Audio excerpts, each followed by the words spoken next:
Hello and welcome to a very special edition of Talking Honey, where we are celebrating Queen Elizabeth in the year of Her Majesty's historic Platinum Jubilee. I'm Shelley Horton and with me is Victoria Arbiter, who spent her late teenage years living inside Kensington Palace, former Editor-in-Chief of the Australian Women's Weekly, that is Deborah Thomas, and 9Honey's royal reporter, Natalie Oliveri. Welcome, ladies. Hello. Okay, after 73 years of marriage, the Queen lost her beloved Prince Philip in 2021. The final chapter in the monarchy's most enduring love story. Theirs was a perfectly matched union. Philip's feisty nature, a counterbalance to the Queen's restraint, her strength and stay for all those years. Victoria, let's start at the very beginning. Tell us about when a young Princess Elizabeth first laid eyes on her prince years before their actual famous first meeting. Yeah, well, contrary to popular belief, the Queen actually met Prince Philip when she was 8. She was serving as a bridesmaid at the wedding of her uncle, the Duke of Kent. He was marrying Princess Marina at Westminster Abbey, and Prince Philip, of course, these royal families are all connected. Prince Philip was a first cousin of Princess Marina. So that's when she first met him, 8 years old. They then went on to become, she was the only monarch to ever celebrate a diamond wedding anniversary. So it's sort of testament to their love. But of course, the meeting that everyone really talks about happened in July 1939, when she accompanied her parents and her sister, Princess Margaret, to Royal Naval College, Dartmouth. And at the time, Prince Philip was a dashingly handsome 18-year-old, blonde-haired, blue-eyed midshipman. I mean, I think anyone would have swooned when they saw him. But as the King and Queen were touring the grounds, where King George VI had been a cadet before the Great War, Philip was charged with looking after the King's daughters. And Lord Louis Mountbatten, Uncle Dickie, he was sort of instrumental in this. He was dabbling in a little matchmaking, I think, between the King's daughter, the Queen, and Prince Philip, and clearly it worked. It certainly did. Now, Deb, the wedding actually took place in the post-war years, in 1947. How was their marriage received by the palace and the public? We have to think about this time, of course. It's post-war, there's a lot of challenges. People have gone through a terrible time during World War II. So they had to kind of balance the restraint and to not be seen to be too extravagant with the joy of a royal wedding. So they did that very, very well. And there's talk of the Queen and her sister actually doing pantomimes to raise money to buy the fabric for her wedding dress. So it's quite a simple dress by today's standards, I think. But everybody received it really, really well. And of course, in Australia, we didn't get the immediacy of the coverage, of course, as we do today. And we had to wait for the newsreel to be cut, to come to the cinema to be shown. At that time, even the Women's Weekly that covered it extensively, the photos took about a week to get here. So everything was in a delay. But I think going back to what Victoria said, this love story and the fact that when she laid eyes on him, she fell in love with him at 13. Her parents did not approve. So this really was a wedding that she had to fight for. And at that point, there was still a little bit of scepticism about whether or not she had chosen the right man. But obviously, time went on to prove that she did. She certainly did. Now, Natalie, you actually covered this sad occasion of his death and the funeral for 9Honey. It's almost impossible to think about the Queen's reign without the Duke of Edinburgh. And for the time period, it was a very modern marriage in that he stood by her. I kind of think that there was a sacrifice on both parties. What do you think? Yeah, absolutely. And as you say, it was very modern for the time. I mean, it was in an era when the man was really the head of the household. He was the boss, but look, the Queen was the boss. The boss. And Prince Philip had to take a step back in everything that they did. But look, he found the lack of a job title and a job description really frustrating. He didn't know what to do. So he basically decided to be the boss at home where he could be the boss. So he took charge of the household duties. He was disciplining the children, whereas the Queen was more of a comforter. And he went about modernising the palace as well, but very much a life of sacrifice. He had a very promising career in the Royal Navy. He had to give that up when the Queen became Queen and basically just support her for the rest of his life. But one of the biggest sacrifices that Prince Philip has spoken about is how he wasn't allowed to give his own children his surname. And that caused a lot of problems in the marriage because, you know, of course, that's what was was done back then. Those days, yeah. And look, also the Queen would have had a lot of sacrifice in her marriage. She would have been away for so many months at a time, so many days, long hours, and, you know, we all know how hard it is to keep a marriage together if you're not there all the time. So absolutely one of sacrifice. Philip's family is interesting because, you know, his family was pretty well fragmented. You know, his mother, Alice, was basically sent to an institution. So I think for him, he probably found great comfort in having a solid marriage and having a family. I mean, he was a prince without a throne to inherit. You know, the fact was that his family, as a prince of Greece, had been exiled out of Victoria, do you Greece. think he ever resented having to sort of be behind the Queen? No, I think he just recognised it was his duty. I mean, I'm sure, like, that time period, a man was a man, you know, and so walking 2 steps behind his wife, and that was to be his life. But he knew that when he was marrying into the family, he recognised that. I think Deb's absolutely right, that there was a lot to be said for having a family, the stability of that family, and he embraced his duty with every fibre of his being, and I think we're very fortunate that the Queen chose as wisely as she did. Family was always very important to him. In 1953, at the Queen's coronation, Philip was cast into the mould he would assume for the rest of his life, swearing to dutifully serve his wife throughout her reign. Take a look. His Royal Highness, the Duke of Edinburgh, does homage, placing his hands in those of the Queen's, and afterwards touching the crown in token that he will support it with all his power, and kissing the Queen's left cheek. I, Philip, will become your liege man of life and limb, and of earthly worship. It's an incredible vision. Natalie, Prince Philip might have been one step behind the Queen all these years, but you could hardly say that he was overshadowed.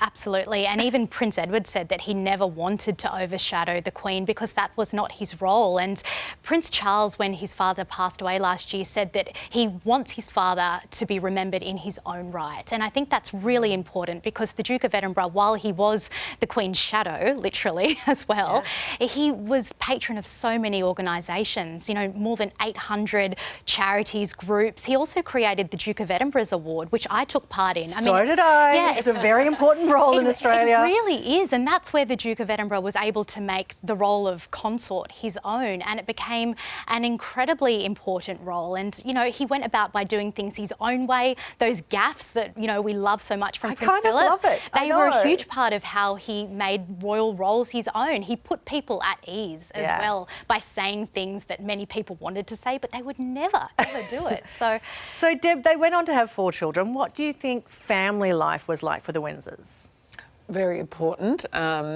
Obviously, the Queen, well, things were done differently then. The Queen put duty in many ways before, I guess, time with the family. I don't think that she put it before her family, but she had commitments that she had to fulfil. There's only so much you can fit in one day. And you can only fit in. And, you know, there was some criticism about her, particularly in light of the later royals. So where we saw Diana come to Australia with a young William, there was criticism about the Queen and the fact that she did not bring her children. Her children stayed behind for quite long tours. And then there was a different time. That famous footage of her shaking hands with Charles when she came back, when Diana would have run and sort of hugged them. So it was only really later in the piece where there was a different way of doing things that there was criticism about the Queen. But clearly, they're a very close family. You know, you even see that today. And I think Philip was probably a big part of stabilising the family and keeping it all together. Do you think so, Victoria? Do you think that it's a lot of people can offer criticism with hindsight,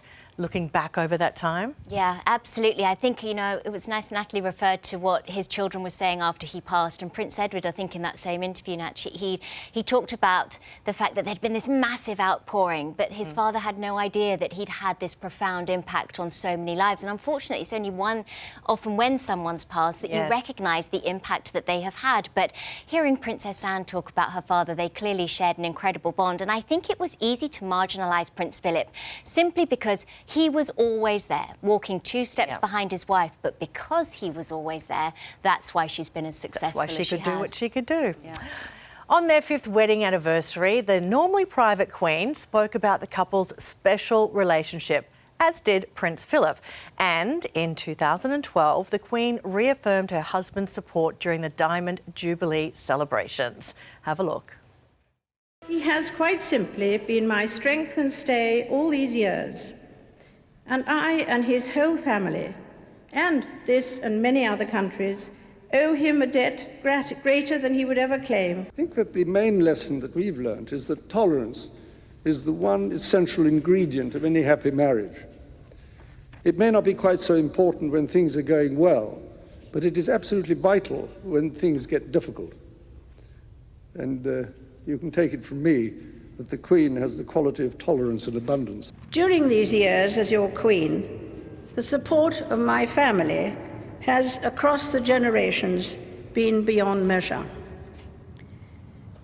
Prince Philip is, I believe, well known for declining compliments of any kind. But throughout, he has been a constant strength and guide. Oh, you can even see the reaction of the crowd there. They know what he's like.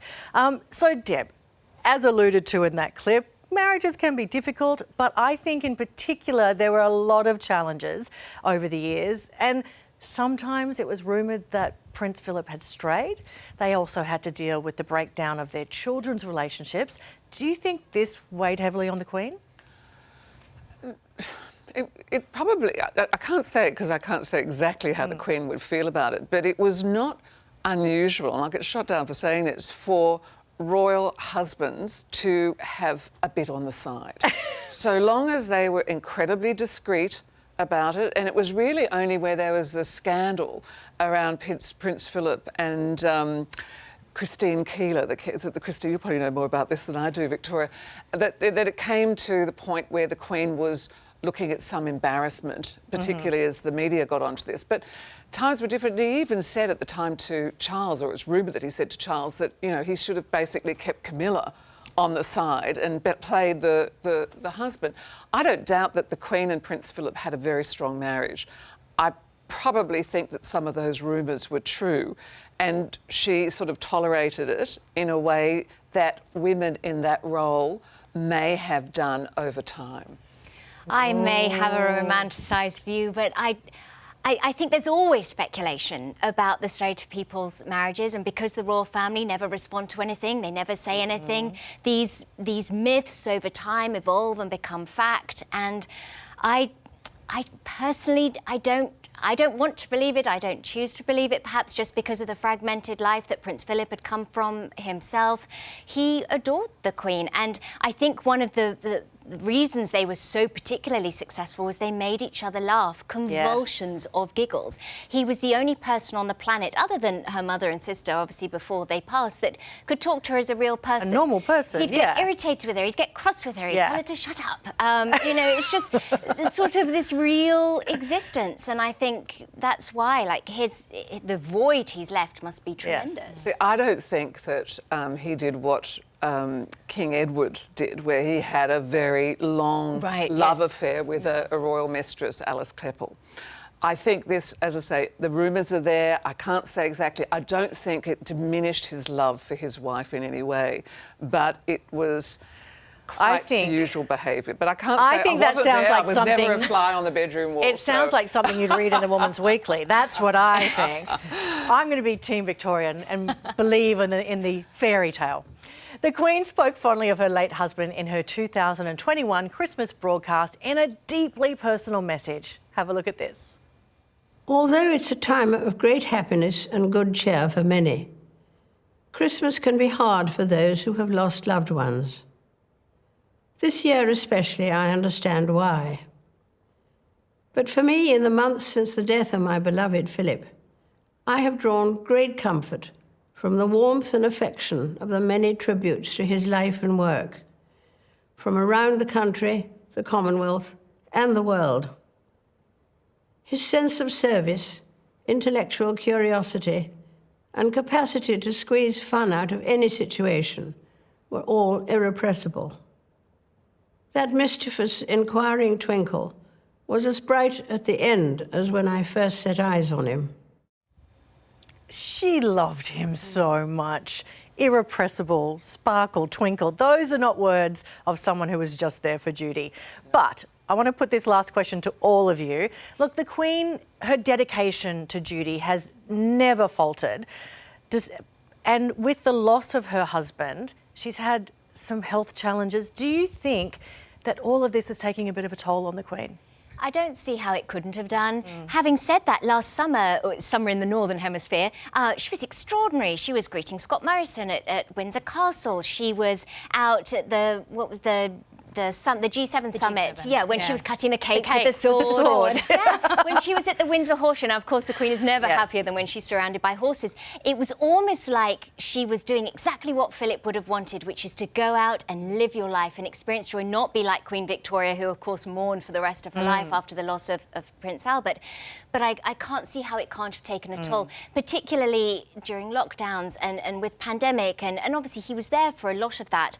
But suddenly, when he's not, when there's been somebody that's been by your side or 2 steps behind you for 73 years and then suddenly they're not there, I don't know how that doesn't take a toll. Also, she's she's in her mid-90s and she's actually a year older than my mother. And I've seen with Mum that, when a woman gets to, or someone gets to 90, it is quite challenging, You just start to become quite frail, and I think we've seen that. That footage of her sitting alone in the church with the mask was just heartbreaking, having lost her partner. And I think probably that would play on her. She's doing wonderful things, but I think that losing your partner of 74 years and having that close relationship has got to take a toll. We just heard recently, though, about how she dealt in the aftermath of the funeral. Apparently, the Queen locked herself in her sitting room for hours on end and she didn't want to speak with anyone. And of course, it's going to be hard adjusting to this new way of life, but that's what Her Majesty is doing. We're seeing very much less of the Queen at the moment in public, and even the palace says that we're not going to expect her at public events anymore. And I think that's really sad, but she is 96 now and it's to be expected, and it's now time to pass the baton on to the younger members of her family, and it's just a new chapter without Prince Philip and, one day without Her Majesty. It's sad, but it's very understandable, and I think everyone accepts it. Well, thank you to our experts, Victoria, Deb and Natalie, for their insights. If you want some more royal news, visit 9honey.com.au.